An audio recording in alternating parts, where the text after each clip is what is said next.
Ja, men jeg vil gerne prøve at vise jer, hvordan man kan bruge Maple til at regne lidt fysikopgave, og i det her tilfælde regne noget med undvigelseshastigheden. Så jeg har en opgave her, og jeg starter med at bare tage skærmbilledet af den her del, jeg har brug for, og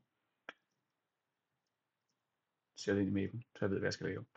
Så det er noget med den potentielle og den kinetiske energi, og det første, vi skal bemærke i, det er, at når vi nu har med jorden at gøre, skal finde undvigelseshastighed, så er den lidt anderledes end den, vi har haft før.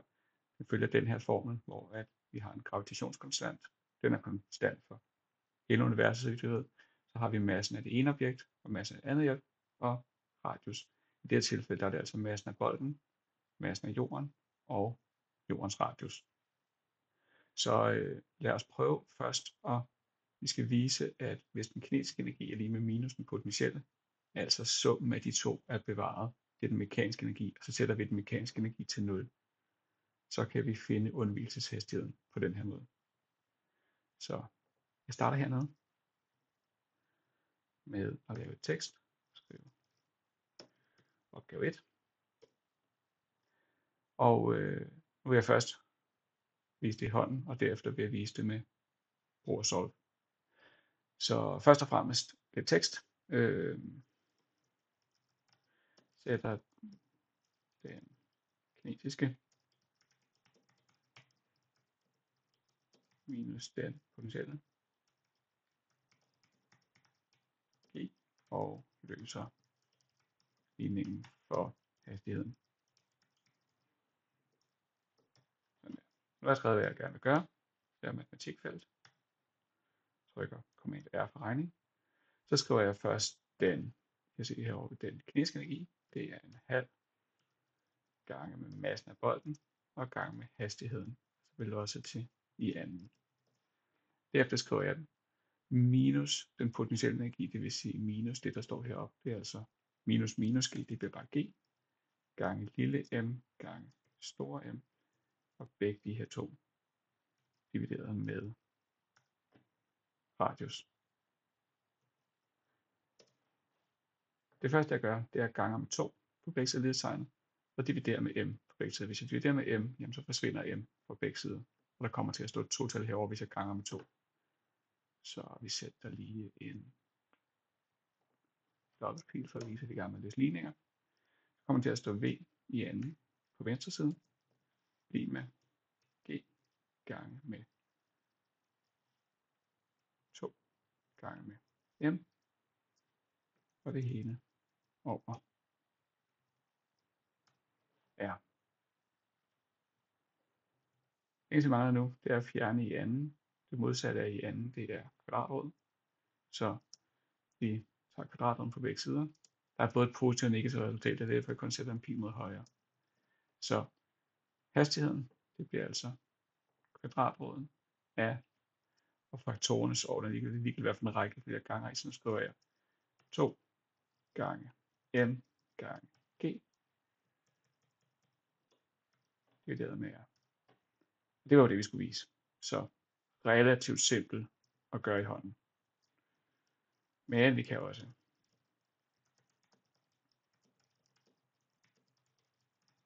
solve til at løse ligninger, og det er sådan så også relativt nemt. Vi skal solve. Hvad for nogle ligninger vi vil gerne løse? Jamen, de står allerede her.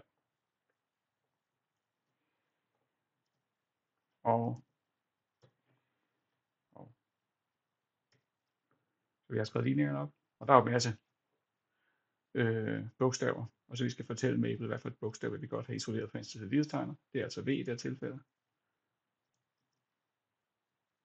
Og det ser mærkeligt ud.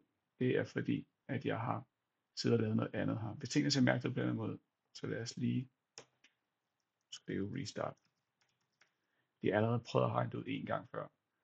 Og der skal man bruge de rigtige tal for G og M og så videre, så kan man ikke regne med dem som bogstaver. Nu har jeg skrevet restart, så har jeg slettet alt, hvad jeg lavede tidligere. Og hvis jeg trykker Option Enter, så får jeg til at stå ved siden af. Som I kan se, så er der to løsninger. Vi tager den positiv, fordi at hastigheden er positiv i det her tilfælde. Og så skal man lige overbevise sig selv om med nogle potensregneregler, at det, der står her, faktisk er det samme. Så nogle gange er det måske bare lettere at løfte i hånden. Det var opgave 1. Opgave 2. Så nu har vi brug for at finde undvigelseashastigheden. Nu har vi brug for at bruge den her formel, som vi allerede har lavet. Gør det ned, så vi kan se det. Så i stedet for at begynde at sidde og taste alle de tal ind, der står heroppe, så kan vi gå over i formelsamling. Den er smart. Så jeg har lavet en formelsamling. Så trykker her, så kan man se, at der er noget med mange af de emner, vi skal igennem, og også noget af det, som vi skal igennem. Konstanter er nok den, I kommer til at bruge mest. Så hvis I åbner den, så kan vi lige gå tilbage og se, hvad havde vi brug for? Vi har brug for massen af jorden, vi har brug for gravitationskonstant, og vi har brug for jordens radius. Lad os prøve at se, om vi kan finde dem, så vi ikke behøver at skrive dem ind. Først, hvis vi kigger ned, står der gravitationskonstanten, og I tager bare det hele her, kopierer, laver et matematikfelt, og sætter ind. Så trykker I Enter, og nu er G altså defineret til at være det samme som den her. Så vil vi godt have jordens masse.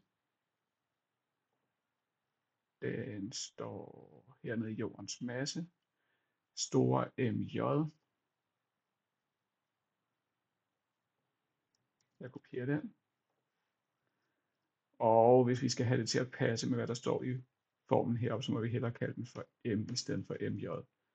Jeg sletter lige det hele og skriver bare M. Så er den gemt. Og den sidste, vi har brug for, det er jordens radius.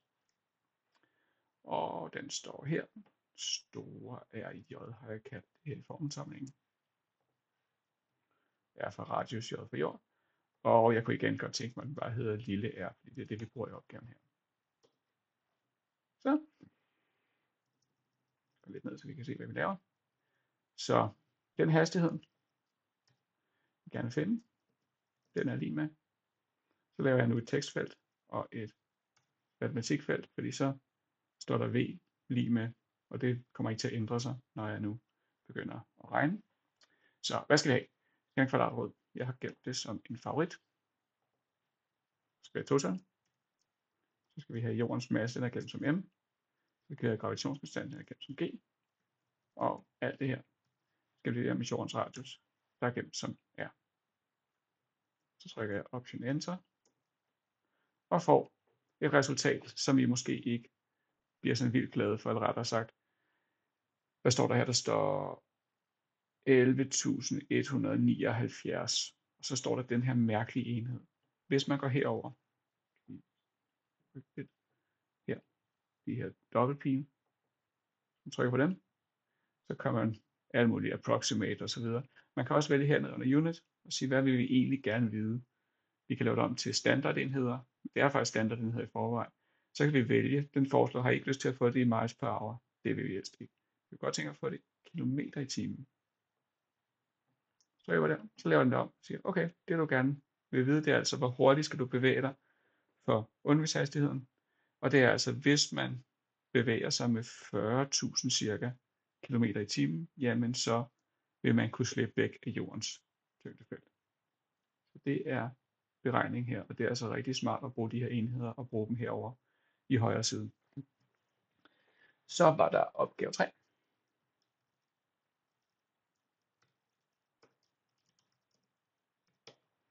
Og i opgave 3, der skal vi prøve at finde ud af, at vi ved, at jorden cirka er 40.000 kilometer i omkreds. Vi ved, at det tager 24 timer at dreje rundt. Så hvis man nu står på ækvator, er man så ved at blive kastet af, altså er man tæt på de der 40.000 kilometer i timen. Så lad os definere jordens omkreds. Normalt bruger man O for omkreds, men det er svært at se forskel på O og 0, så derfor har jeg kaldt det for L. Så vi skriver L, kolon lige med, og så 40, og så 1000. Nu får jeg godt tænke at sætte enheden kilometer på. Og det gør vi herovre til venstre, hvor man scroller ned, til man kommer til den, der hedder unit. Og så kan man trykke på den blå hernede, hvor der står unit, så kan man selv bestemme den. Så kommer så nogle dobbelt firkantede parenteser, og den enhed, vi skal have, det er så kilometer. Og vi kan se, at hvis den regner ned, siger den, okay, du har skrevet det som kilometer. Vi kan også sige, at vi godt kunne tænke os, det er en anden enhed. Lad os lige prøve at se, om den kan regne om til meter. Og det kunne den godt. Så 40.000 kilometer er altså det samme som 400.000. Ja, hvad står der? 40 millioner meter. Det er jo nok rigtigt nok. Lad os bare holde det i kilometer. Kan vi få den tilbage? Det kan vi godt. Der. Okay, så det vi gerne vil vide, det er hastigheden.